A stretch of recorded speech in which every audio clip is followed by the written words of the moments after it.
আল্লাহ তাআলা বলেন কিয়ামতের ময়দানে ওই স্বর্ণ রূপা, ওই যে টাকা পয়সা সম্পদ, যেই মালগুলা যাকাত আদায় করবে না, ওগুলাকে আল্লাহ তাআলা জাহান্নামের আগুনে দগ্ধ করে গরম কইরা তোমাদের গাড়ে, তোমাদের কপালে, তোমাদের শরীরের বিভিন্ন জায়গায় আল্লাহ তাআলা কি করবেন? ফেরেশতাদের মাধ্যমে সেক দিবেন। এবং মুসলমান, হাদিস শরীফের মধ্যে আছে এই সম্পদগুলা যারা যাকাত দিবে না, নিজেদের জন্যই সঞ্চয় করে রাখবে, যাকাত ফরজ হওয়ার পরে যাকাত আদায় করবে না, নবীজি বলেন ওই সম্পদগুলা কিয়ামতের ময়দানে সাপ হয়ে দংশন করতে থাকবে। কন্যা নাউজুবিল্লাহ। ও কলিজার টুকরা যুবক ভাইয়েরা, বৃদ্ধ বাবাজিরা, ও পর্দা নাড়ালের মা, এই জন্য যাদের উপর যাকাত ফরজ হয়েছে যাকাত আদায় করার দরকার আছে না নাই? আল্লাহ তাআলা কত দয়ার আল্লাহ। আল্লাহ তো ইচ্ছা করলে পারতেন, রে বান্দা আমি আল্লাহ তোরে সম্পদ দিয়েছি, পুরো সম্পদ আমার রাস্তায় ব্যয় করবি। বলেন তো পৃথিবীর কোনো বাপ দাদার ক্ষমতা আছে এই কথাটা ফিরানোর? কারো কোনো ক্ষমতা ছিল না? না, কারণ সম্পদ দিয়েছেন যিনি তিনি কে? মাল দিয়েছেন যিনি তিনি কে? এই সম্পদ আল্লাহর দেওয়া সম্পদ। আল্লাহ এই কথা বলে নাই যে আমি আল্লাহ তোরে 100 টাকা দিছি, 100 টাকা আমার রাস্তায় দান করে দে। আমি আল্লাহ তোরে 1 লক্ষ টাকা দান করলাম, 1 লক্ষ টাকা পুরাটাই আমার রাস্তায় দিয়া দে। বরঞ্চ মহান আল্লাহ বান্দাকে এত ভালোবাসেন, এত মহব্বত করেন। আল্লাহ তাআলা কয় বান্দারে, মাত্র আমি আল্লাহ তোরে 100 টাকারে 40টা ভাগ করে আমি মাত্র 1 ভাগ আমি আল্লাহ চাইছি, বাকি 39 ভাগ আমি আল্লাহ তোর জন্যই বাজেট করেছি। তো আছে তাদের অ্যাকাউন্টের মধ্যে 50-60 হাজার টাকা বছরের পর বছর করে আছে না নাই? জমা করে কিছু করবে এরকম একটা চিন্তা, কিন্তু একটা বছর ঘুরলেই তো বেশি লাগে না, যাকাত ফরজ হইতে বেশি লাগে না। মাত্র 40 থেকে 42 হাজার টাকা হইলে তার উপর যাকাত কি হয়ে যায়? ফরজ হয়ে যায়। ভাইয়ারা আমার, এবার আসেন যাকাত। বন্ধুরা আমার, যাকাত তো অনেকেই দিতে চায় না।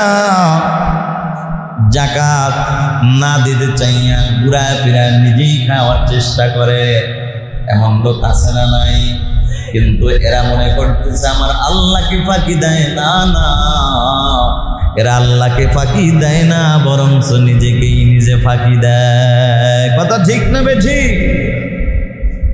বরঞ্চ হাদিস শরীফের মধ্যে আছে যাকাত দিলে আল্লাহ তাআলা সম্পদকে বৃদ্ধি করে দেন। সুবহানাল্লাহ। যাকাত দিলে সম্পদের মাল আল্লাহ তাআলা বিভিন্ন মুসিবত থেকে আল্লাহ হেফাজত করেন, আগুন থেকে, পানি থেকে, বিভিন্ন ডাকাত থেকে। বন্ধুরা আমার, বিভিন্ন বলে সম্পদ নষ্ট হওয়া থেকে যত প্রকার উপায় আছে আল্লাহ তাআলা এই ধরনের বিপদ থেকে, মুসিবত থেকে আল্লাহ হেফাজত করেন। এর বাস্তব প্রমাণ ছোট্ট একটি ঘটনা মনে পড়ে গেল, বলবো কিনা? বিশ্বনবী জনাবে মুহাম্মদুর রাসূলুল্লাহ সাল্লাল্লাহু আলাইহি ওয়াসাল্লাম এবার একদিন বয়ান করতেছিলেন যে যাকাত দিলে সুন্দরভাবে হক আদায় করে, যাকাত আদায় করলে আল্লাহ তাআলা মালের হেফাজত করে।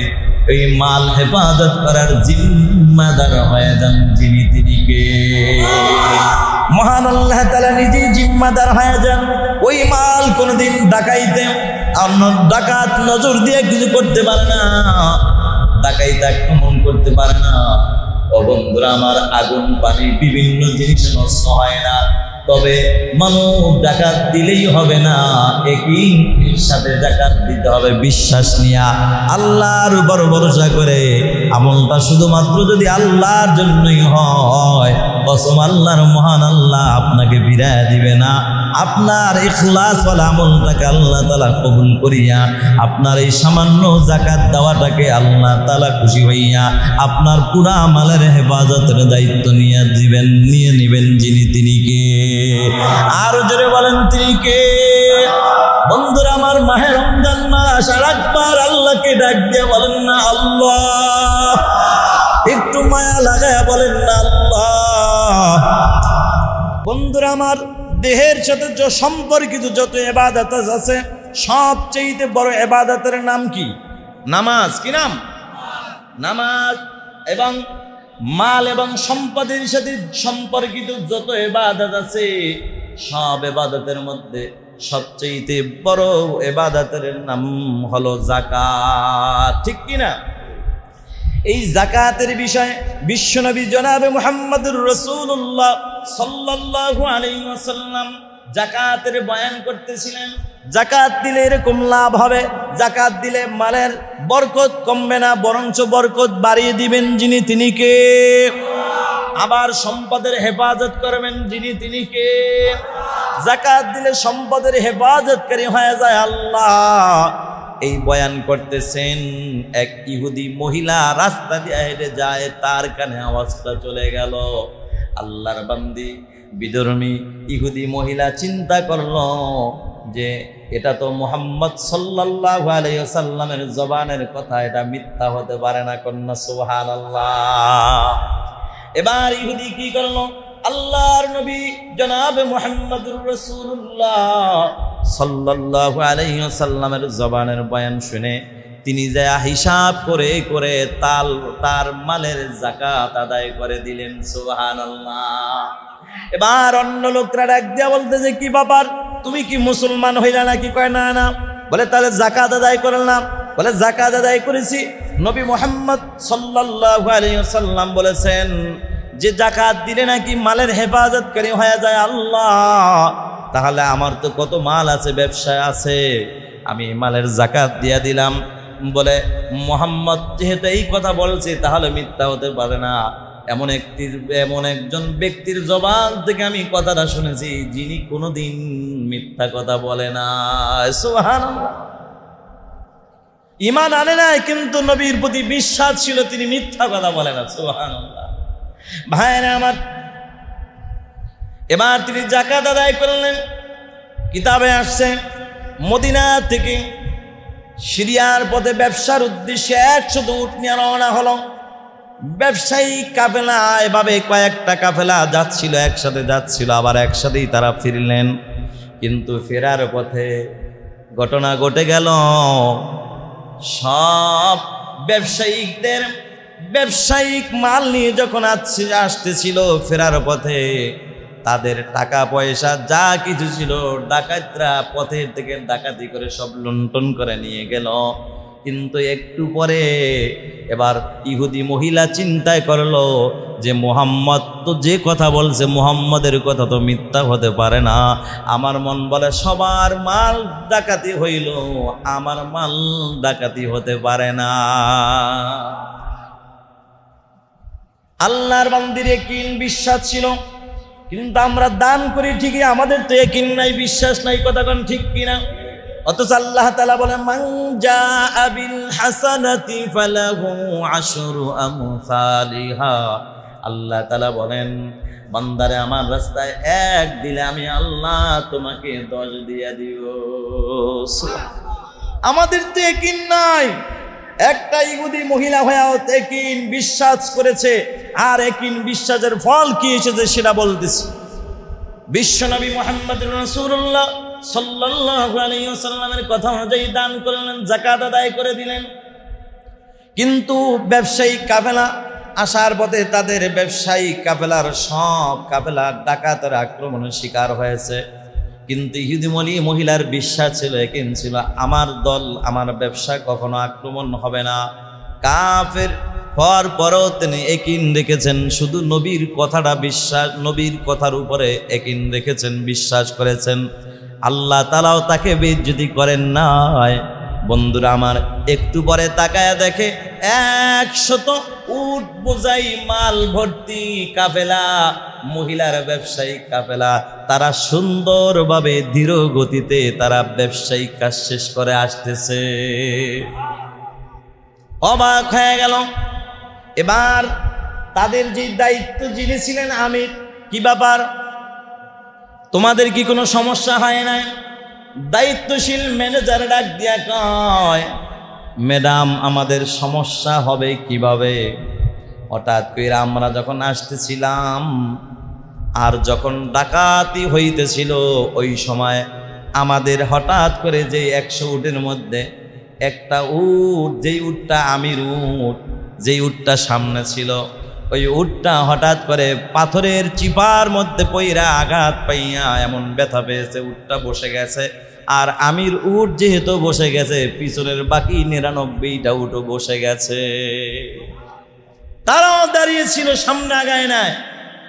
কিন্তু যখন অনেকক্ষণ পরে ব্যথাটা দূর হইল, এরপরে আবার কাফেলা ছুটলো। আইসা দেখি যে আমাদের সামনের কাফেলা সবাই ডাকাইতের আক্রমণ শিকার হয়ে তাদের মাল সব লুণ্ঠন করে নিয়ে গেছে। কিন্তু ডাকাত দল তখন চলে গেছে, রাস্তা ক্লিয়ার, আমরা চলে এসেছি। ও হিরাজিলের মুসলমান, বাইতুল ফালা জামে মসজিদের মুসলমান, আওয়াজ দিয়ে বলো হেফাজত করেছেন যিনি, তিনি কে? আর জোরে বলো কে? সম্মানিত ভাইরা আমার, এই যে হেফাজত করেছেন আমার আল্লাহ, এমনি হেফাজত করেন নাই। মহিলা এবার যেহেতু তার ইয়াকিন ছিল, বিশ্বাস ছিল, এবার ইহুদি মহিলা ডাক দিয়া কয়, এই কাফেলার লোকেরা শুনে নাও, যেই মুহাম্মদুর রাসূলুল্লাহ সাল্লাল্লাহু আলাইহি ওয়াসাল্লামের দুনিয়ার কথাটা যেমন সত্য, মিথ্যার কোনো সামান্যতম কোনো লেজ পাই নাই, মিথ্যার কোনো অবকাশ পাই নাই, তাহলে মুহাম্মদের ওই কথাটাও সত্য যে কালেমা পড়লে যে জান্নাত পাবো, তাতেও কোনো সন্দেহ নাই। আমি তোমাদেরকে সাক্ষী রেখে আর দেরি করলাম না, আমি এখনই কালেমা পড়ে মুসলমান হয়ে গেলাম, মহান আল্লাহর দেওয়া জান্নাতের মালিক হয়ে গেলাম। সুবহান। ভাইরা আমার, আজকে আমরা যাকাত দেই, তারপরও দেখা যায় আমাদের এই নবীজির হাদিসের সাথে, আল্লাহ পাক রব্বুল আলামিনের কোরআনের আয়াতের সাথে আমাদের আমলের মিল নাই। কেন মিল নাই? আমাদের ইয়াকিন নাই। ও মুসলমান, সূরা তাওবা থেকে 35 নং আয়াতে কারিমা আপনাদের মাঝে তেলাওয়াত করেছি। আল্লাহ বলে, ওয়াল্লাযীনা ইয়াকনিজুনা আয-যাহাবা ওয়াল ফিদ্দাতা ওয়া লা ইউনফিকুনাহা ফি সাবিলিল্লাহি ফাবাশশিরহুম বিআযাবিন আলীম।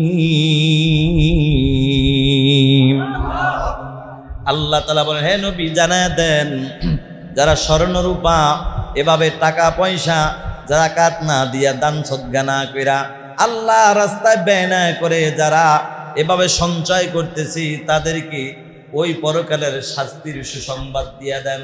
সুসংবাদ কিন্তু না, কিন্তু আল্লাহ ব্যঙ্গ করে বললেন সুসংবাদ। কি সুসংবাদ দিলেন? সুসংবাদ তো না, বরং সেটা হলো দুঃসংবাদ। আল্লাহ বলেন, ইয়াউমা ইউহমা আলাইহা ফি নারি জাহান্নামা ফাতুকওয়া বিহা জিবাহুহুম ওয়া জুনুবুহুম ওয়া যুহুরুহুম হাযা মা কানাজতুম লিআনফুসিকুম ফাযুকু মা কুনতুম তাকনিজুন।